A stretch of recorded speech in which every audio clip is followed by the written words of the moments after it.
Israel ജൂതൻ Benjamin നെഹന്യാഹുവിന്റെ നെഞ്ചത്ത് Iran തുളയിട്ടു എന്ന് കേട്ടതു മുതൽ ജെറുസലേം റീന കൊതംറാണി എന്തൊക്കെയോ പിച്ചും ബേയും വിളിച്ചു പറഞ്ഞുകൊണ്ടിരിക്കുകയാണ്. പ്രിയമുള്ള സുഹൃത്തുക്കളെ, കർത്താവ് പറഞ്ഞത് ആ വരാൻ പോകുന്ന ഒരു അന്ത്യകാലം കയ്യിൽ പൊക്കണം കരുതിക്കോ, മടിശീല കരുതിക്കോ, നീ വാളില്ലാത്തവൻ വസ്ത്രം വിറ്റു വാള് കൊള്ളട്ടെ എന്നാ പറഞ്ഞത്. ഉടനെ പത്രോസ് ചോദിച്ചു, ഇവിടെ 2 വാളുണ്ട് കർത്താവേ, എന്നെ എടുത്തോ എന്ന് പറഞ്ഞു.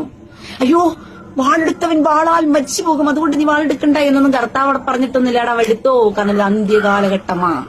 ഇത് സാത്താനിക ശക്തികൾ ഇളകി വരാൻ പോകുന്ന കാലഘട്ടമാണ്. അന്ത്യകാലഘട്ടം എന്ന് പറയുമ്പോഴത്തേക്ക് പത്രോസിന്റെ കാലഘട്ടത്തിൽ നടന്ന സംഭവത്തെ കുറിച്ചല്ല കർത്താവ് പറഞ്ഞത്. എടാ വിവരം കെട്ടവനെ, മനസ്സിലായോടാ? ജെറുസലേം റീന ജൂതത്തി കൊതൻറാണി പുറത്ത് ഇങ്ങനെയൊക്കെ പറയുന്നുണ്ടെങ്കിലും ഉള്ളിൽ പൊട്ടി പൊട്ടി കരയാണ് സുഹൃത്തുക്കളെ, പൊട്ടി പൊട്ടി കരയ.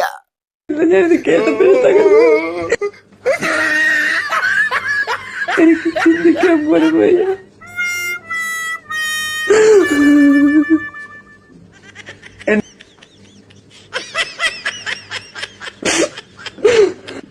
അയ്യോ, അങ്ങനെ എടുത്തോണ്ട് പോകാൻ എനിക്ക് ചിന്തിക്കാൻ വയ്യേ. എന്റെ അപ്പയ്ക്ക്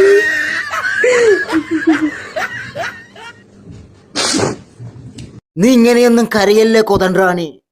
കബറോളി ബെഞ്ചമിൻ നെഹന്യാഹു അങ്ങനെയൊന്നും ചാവത്തില്ല. അവൻ പുഴുവരിച്ച് ഈ ഭൂമി വിടത്തുള്ളൂ.